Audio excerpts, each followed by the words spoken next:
Thank you very much. A very good morning to everyone.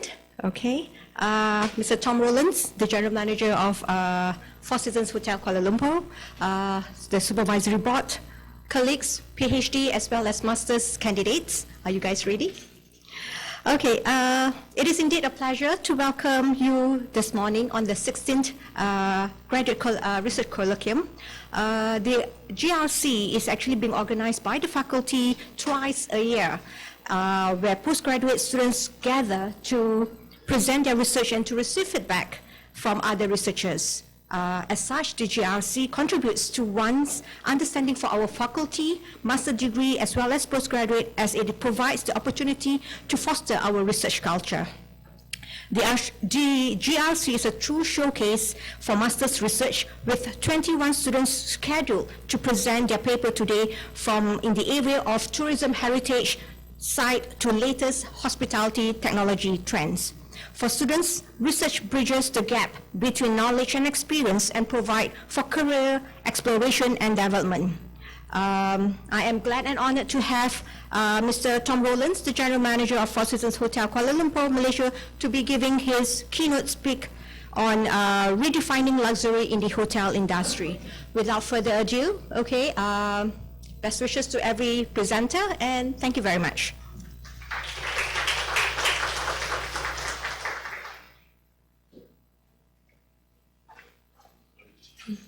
Okay. Thank you, Mr. D, for the great opening note.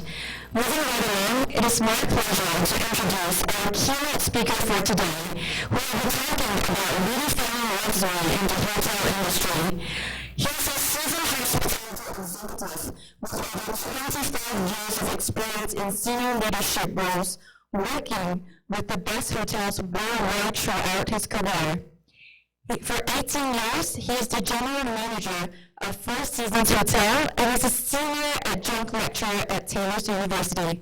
Ladies and gentlemen, please put your hands together for Mr. Tom Roelens.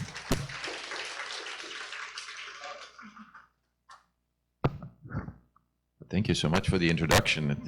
I kind of feel like a worldwide wrestling fund introduction. So, good morning, and first of all, apologies. We had a few technical difficulties, so apologies for the late start. But very exciting to be here today and to see quite a few familiar faces in the room today. So, an exciting time.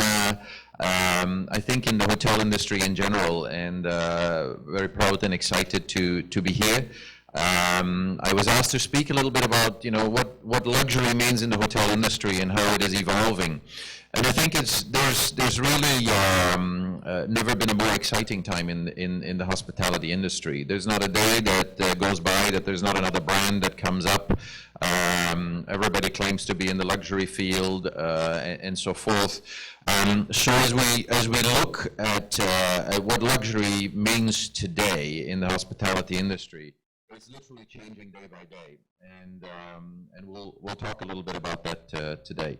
So at any given point, feel free to stop me, ask questions, and so forth. I'll be happy to answer any questions you may have. I think when we look at luxury as it is defined by us at Four Seasons, it really is about a combination of many different things.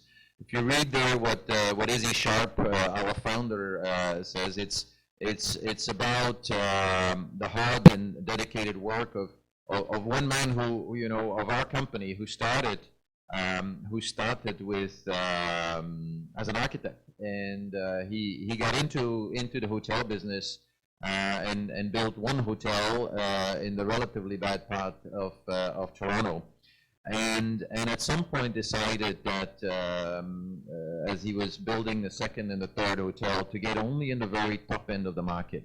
You won't see any Four Seasons hotels that are in 3-star segment, 4-star segment, and so forth. As very early on in the game, we decided to only focus on the very top end of the market and do just that. We don't have expresses or different things, and so as we defined who we are, you know, we did that over about 6 decades. So who we are today, I've been with the company for 18 years, and what we look at as luxury is literally evolving every day. It's been going on for six decades, you know. I was having a small sidebar earlier on with Raji, who's done a phenomenal job with us over the past year as we were pre-opening the hotel. And we were talking about little things as Four Seasons started. You know, when Four Seasons started 60 years ago, things like 24-hour concierge, things like having amenities in the guest rooms, which today you'll find at a 2-star hotel where you have lotions and soaps and, you know, shampoos in the room. That wasn't a given. None of that existed. And so there was many firsts that continue to be added to what the customer is looking for. So I think what we are seeing, however, over the last 5 years and happening as we speak, is that the travel, you know, just having $10,000 bathrooms or toilets with all the bells and whistles that you can have, and golden toilet bowls and all the things, and hotels that claim themselves to be 6 and 7 star and so forth. None of that really matters. I think it has become much more of an expectation. I think luxury travel, as we look at it, has gone from expensive things to exclusive experiences. It's all about what the experience is, and we'll talk a little bit about that, because I think, you know, having the location right. I think if you talk to any real estate developer out there or any prospective hotel owner, they'll tell you the 3 most important things in the development of a real estate piece will be location, location, and location. That's to them what the most important thing is. But then you have interior design, you have lots of other pieces that come with it. And so where in the past people would go to a place because, wow, it's expensive and it shines and it sparkles and it's regarded as a 7-star hotel, or, you know, self-claimed 7-star hotels and so forth, that's no longer why people are going. People are going because they provide these places are providing exclusive experiences, and it doesn't necessarily need to be in a place that has all the bells and whistles. It can be out in the jungle someplace. And I think luxury today means many different things to many different people. And that's really having the freedom to choose, having the freedom to travel, the freedom to look for different experiences that fit you is what luxury is today.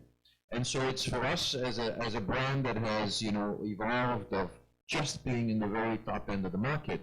You know, it has evolved to understanding what it is that today's traveler is looking for. And today's traveler may be looking for something very different in the city of Kuala Lumpur compared to what they're looking for at our resort in Langkawi, or the Maldives, or in Hawaii, or in New York for that matter. And so we try to understand what the luxury traveler is looking for in each of the locations where we operate, and then also we look how to play into that. So Roelens Kanani was, if you look him up, he's doing research on hoteliers. He's doing research. He's writing books about what luxury means today, and he speaks about, you know, personalized, exclusive, emotional experiences. And I think it's the emotional experience ultimately what you want to do. I think over time, if we just look back 10, 15 years ago in the hospitality industry, it was all about standard execution. The success of a Hilton back in the 60s, of Westin in the 70s and so forth, was all about creating a standardized experience no matter where you went. You know, so it was the American customer who was going to Amsterdam and they wanted to have the same experience that they could have at the airport in Chicago, for example. Today, it's a totally different thing. Today, it's about being relevant to the place where you operate, relevant to the community where you operate, and so forth. And it's much less about standards execution, but much more about the emotional experience that you create with those guests in each of these locations. So at the same time, it's also responding to how people want to communicate, right? And how people want to book, and how people want to, how they behave when they are on property, or else they're on the way to your property, or when they are actually not at your property at all. And so it's trying to listen, and I think oftentimes we don't listen enough. When we hear a question, we're already thinking about the answer versus just really listening what the guest is telling us. And so it's listening to what the community wants. It's listening to what your customer wants, not necessarily what everybody else is doing. And it's understanding what they're looking for, and then answering that question. Last night I was asked, Four Seasons doesn't have a points program or a loyalty program. We never had, because we went to our customers and we said, well, everybody else has a loyalty program. Should we just jump on that bandwagon and have one of those? And our customer base said, absolutely not. We don't want an extra free night, because the folks that come to stay with us are looking for recognition, and that's what they told us. We want to go wherever we go. We want you to be ready for us. But if we arrive at the airport in LA, I would really like to have Perrier water in my car. And when I arrive at the hotel, I would like to have this pillow. And that's what's important to our customer. So in the end, we had this grand vision of, maybe coming up with a loyalty program, because everybody else does in the industry. And we scrapped the whole thing because our customer said that's not important to us. So it's all about listening to the customer. It's all about understanding what they're looking for and creating an emotional connection with your guest. So I'm not sure if this is going to work. I think it did when we tried it just now. But there's a really, on the subject about redefining luxury and so forth, there's a really nice article if you Google it, just redefining luxury on Skift. And this is a quick video. I hope it works. On the right there you have Alan Smith, who's the CEO of Four Seasons, and it's a little bit about, so here he speaks about technology, and that's just one little piece, right, of what we do, an expensive one at that, is as we set it up. And but this was again an example of listening to what our customer base was looking for. Everybody's used to texting now. People don't want to talk to each other anymore, right? Billy? I'm not sure how many people are texting each other in the room now, but ultimately, as we're looking at what else can we do with our customer base, we found out that hey, everybody's texting their kids. Yet in the hotel industry, no one's kind of picked up on this, and so we still communicate the same way with the guests, with emails for confirmations, for we still go up to the guest by the pool deck, ask them if they'd like to have a cocktail, all that fun stuff. But at the same time, guests are communicating in a different way, today's customer. And so we started asking our guests, hey, what else can we do for you? And they said, it would be really cool if we could start chatting with you. And so we were kind of the front runner very recently. This has all happened in the last 12 months, whereby we launched a chat option that links in with WeChat, it links in with Facebook Messenger. You can type in anything in about 100 different languages. And what we saw was all of a sudden guests are sitting by the pool ordering in the heater, even though the server is like three feet away. But at the same time, people are in their rooms.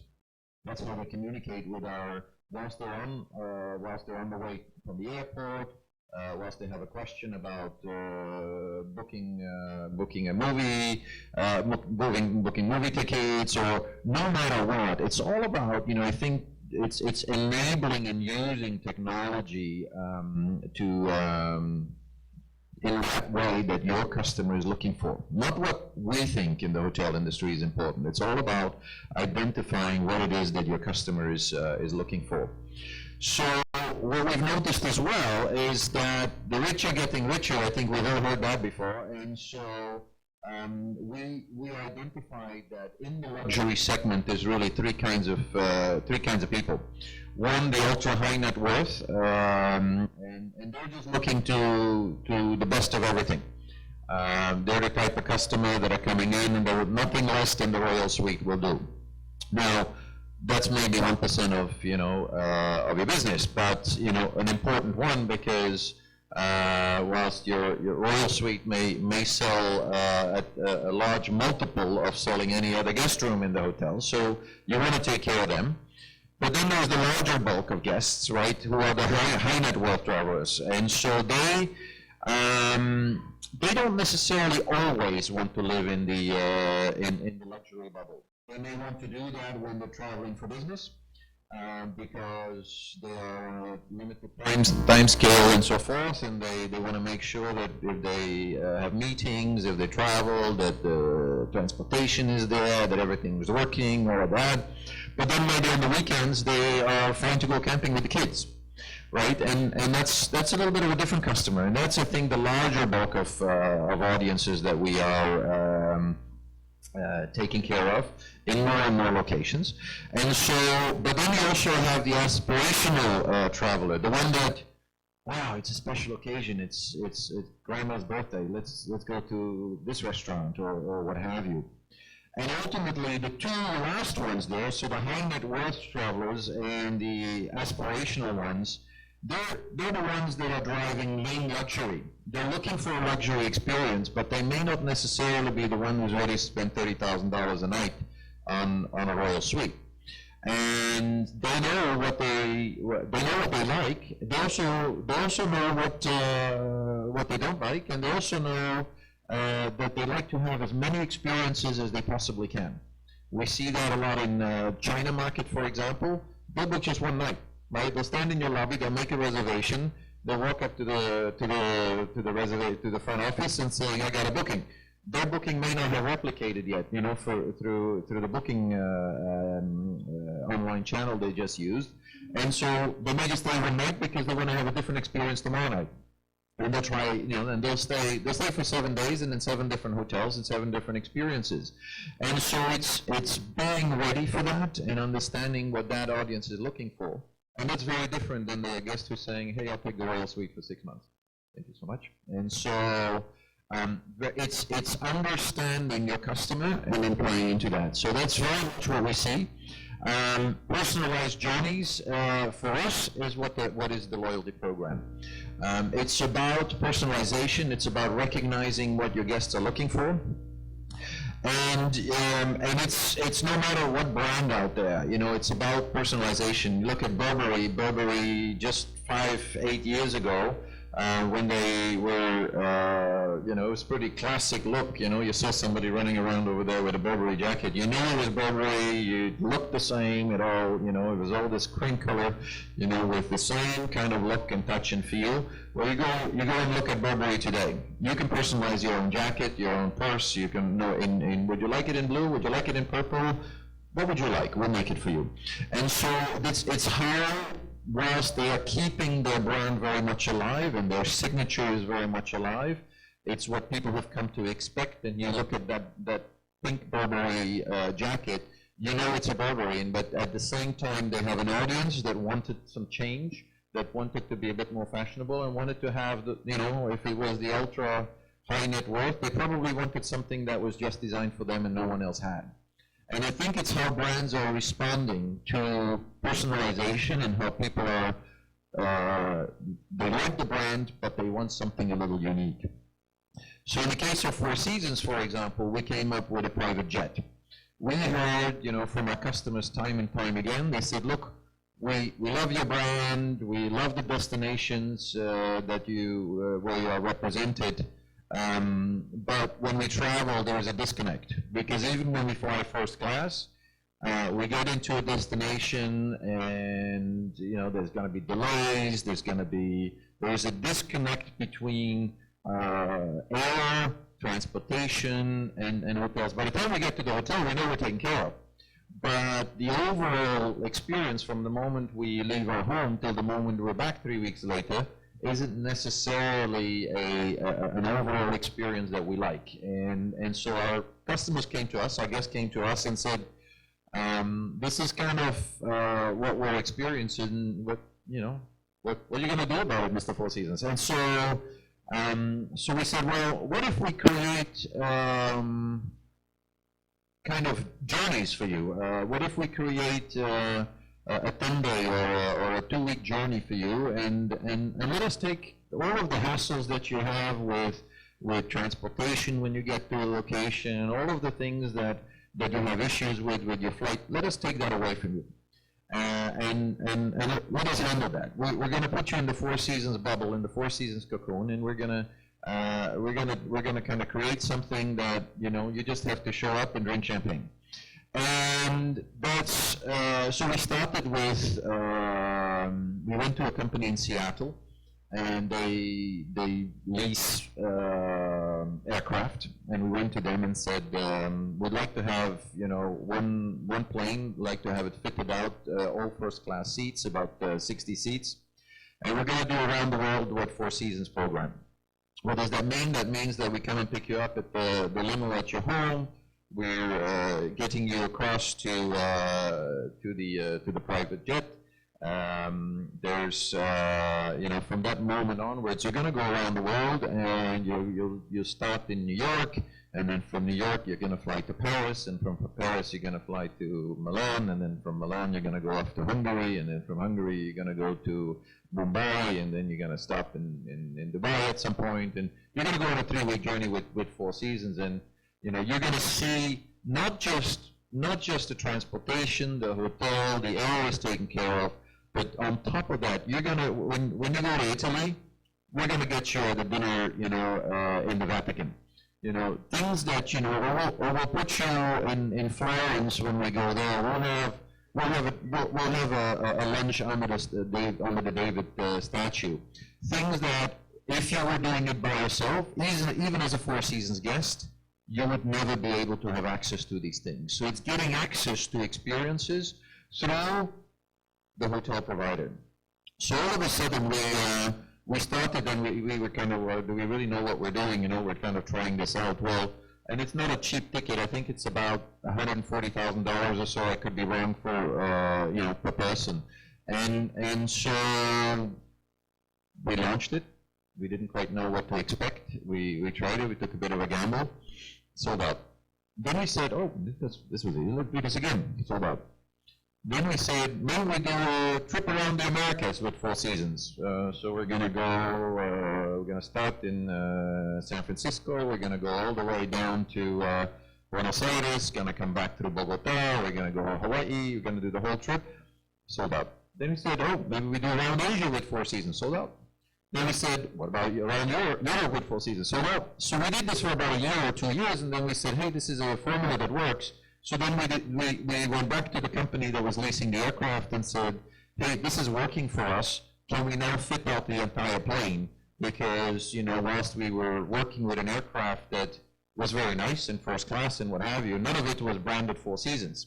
So we went out to, as we would do at a hotel, we went out to interior designers. They were doing presentations for us. So we came up with these beautiful leather, white, first-class seats. We came up and did a deal with a champagne provider, and only served the best on board. Then we said, hey, we want to have our Four Seasons concierge on board. We're going to have Four Seasons chefs on board. The only thing we're actually not doing on the entire trip is flying the aircraft, because that's not necessarily what we're good at. And so, and it's been a success formula. But it's answering what your customer base is looking for. In the meantime, there's been 2 other hotel companies that have tried to copy this and have stopped it because they've been not successful at it. So sometimes it's about listening to what your audience, it's not about what other people are doing, it's about what your audience is looking for, and answering those questions.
it's all about experiences, you know, and I think every day we're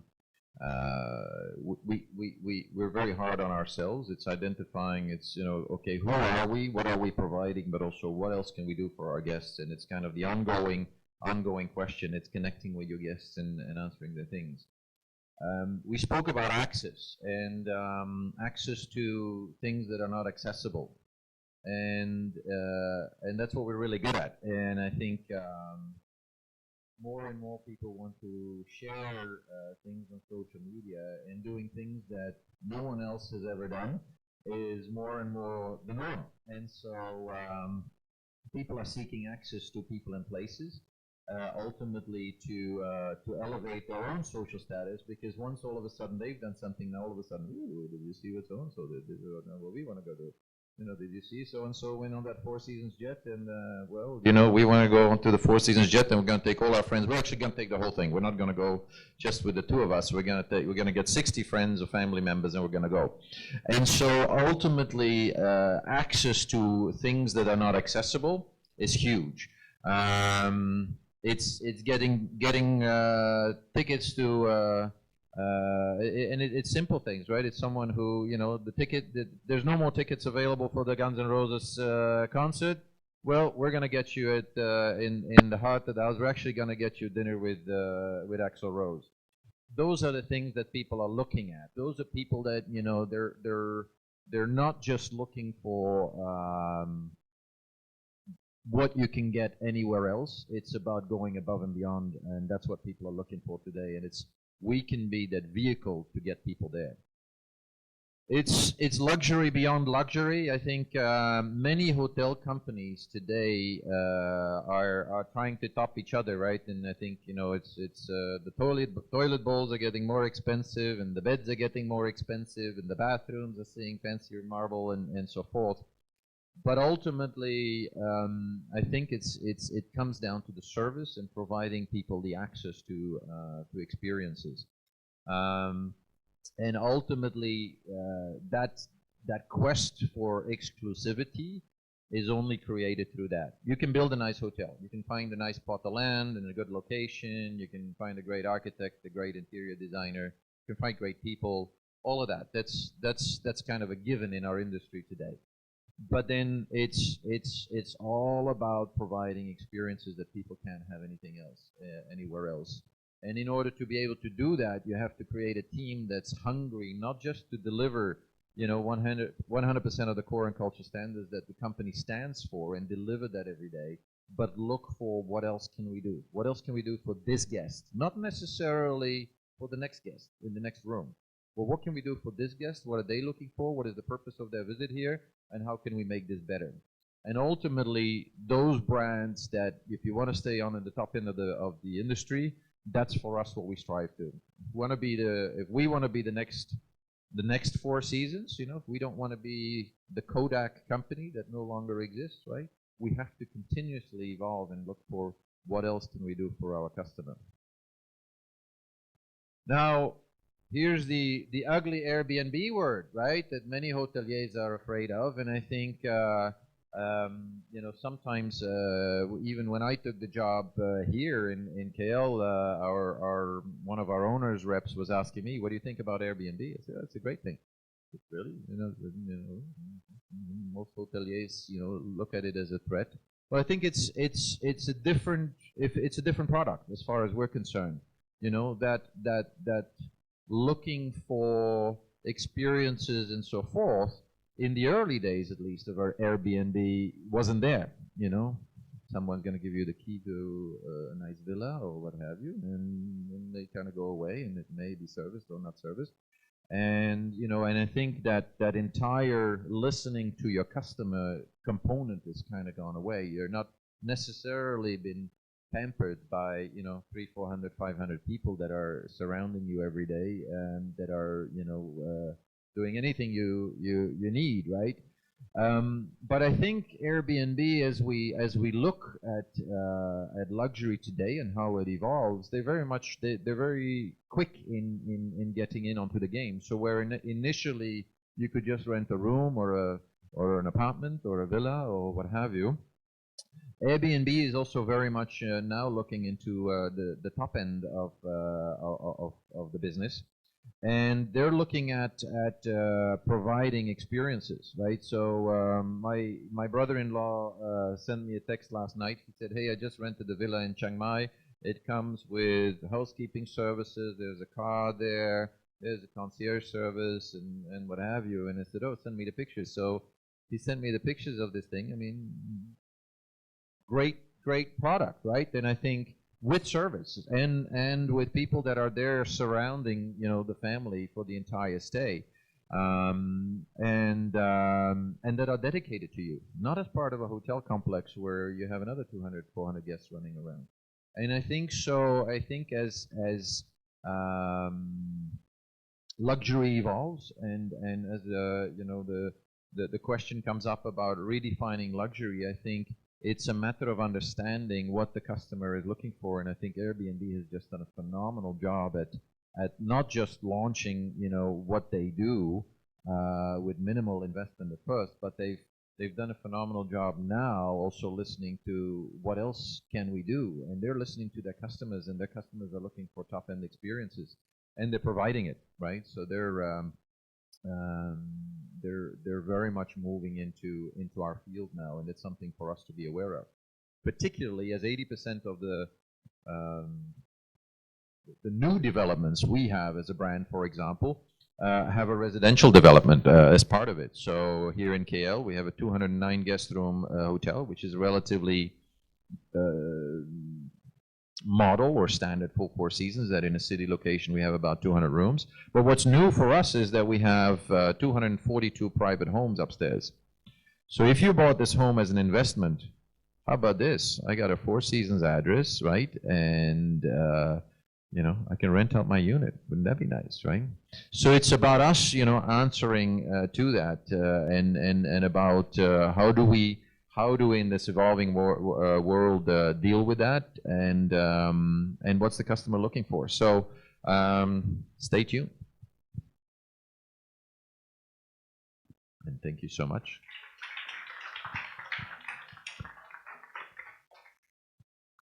I hope that was helpful. All right. My wife says I talk too much, and sometimes I do. I get a little excited. At least you didn't have to watch my Hawaiian hula dance today. That's That was extremely profound. Thank you, Mr. Roelens, for giving us such useful insights about the hotel industry. Right now, we'll be having a short Q&A session, so if you have any questions, this is your chance to ask Mr. Roelens. Anyone?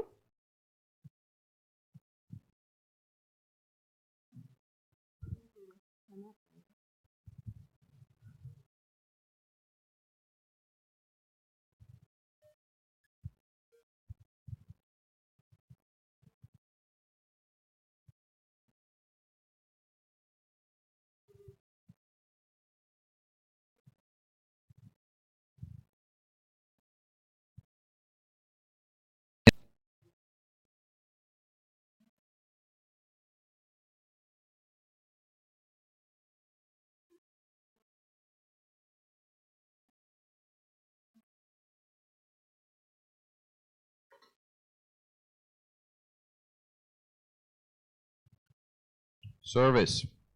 Take good care of them. You know, I think you can have the best loyalty program, but if you go someplace and they don't own your experience, and you just go there because maybe you get a $10 discount, or maybe you get another 100 points or what have you, and you got to have 10 more bad experiences in order to have a 11th free bad experience, likely you're not going to go back. And I think for us, we have identified to our audience, we have asked them what is important to you, and they said we want recognition, we want service. And so oftentimes when guests ask me, "Oh, you don't have a loyalty program," I said, "Let me be your loyalty program." They look at me like I have two heads, right? I'm like, you know, well, this guy's going to be my loyalty program? Because we're a relatively small company. We have, since last week, we're no longer the newest Four Seasons here in Kuala Lumpur. We were Hotel 111, 112 opened last week in Sao Paulo, Brazil. But we're a small enough company that if you as a guest are traveling to, let's say, Sao Paulo, Brazil, I know what you like. I know what you dislike. I know your preferences. You stay with us all the time. And so I'll make sure that if I know you're going there, that you're going to have a great experience there. So this is what we heard from our customers. So this is not something we came up with. So here's a true example. A guest who stays with us, we've identified that about 10 to 20% of our guests gets us about 70 to 80% of our revenues. Listen to this, right?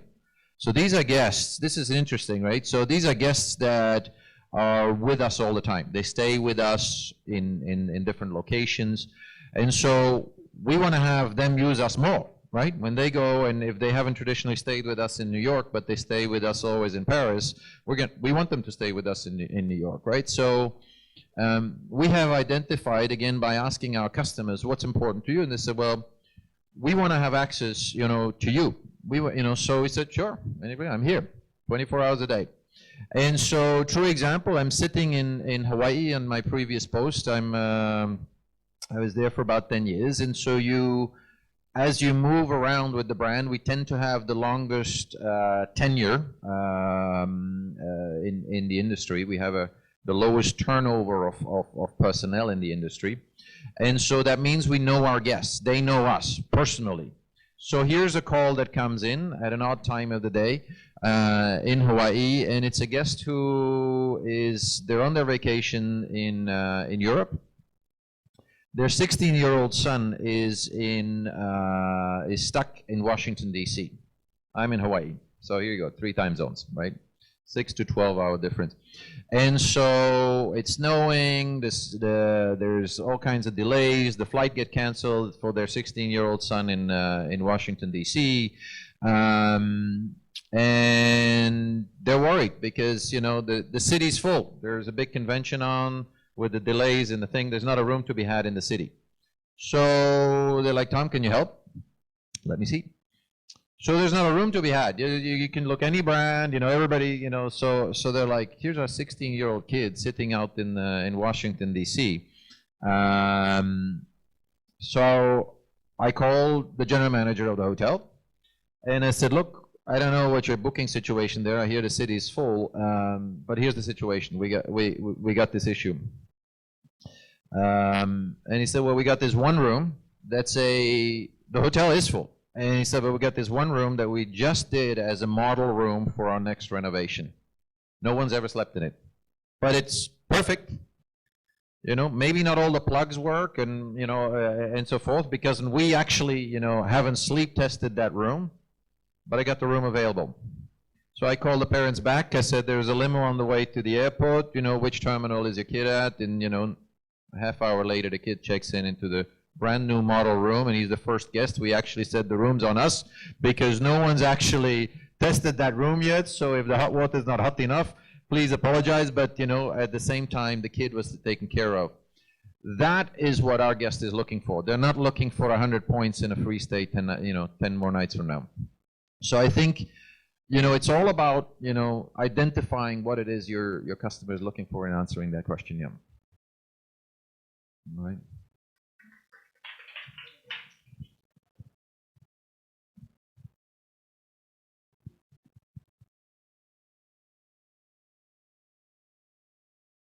Mm-hmm.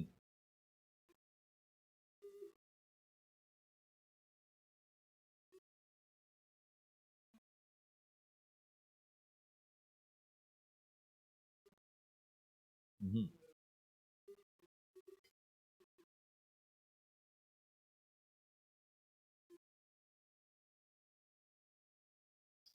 Thank you. A couple of different points. I think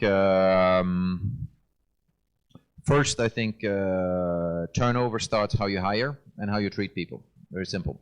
We've had, I think by now, 55,000 applications to hire 400 jobs in our hotel here in Kuala Lumpur.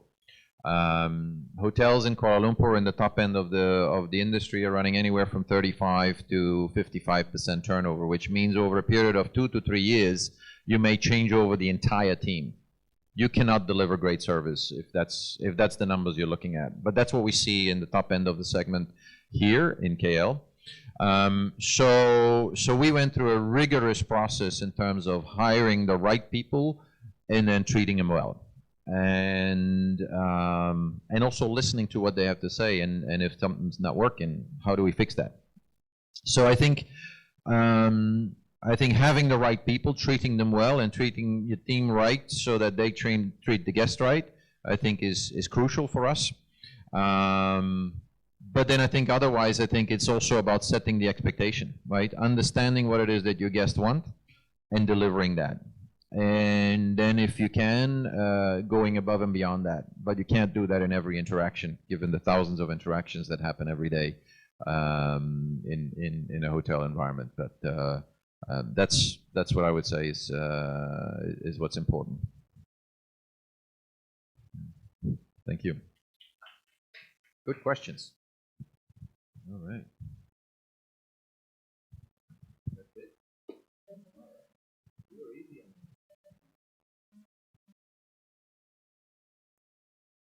So please remain on in front. I would like to now have to invite the Associate Professor, Dr. Paulo Moura, to Head of CREAT, to present the token of appreciation for the keynote speaker.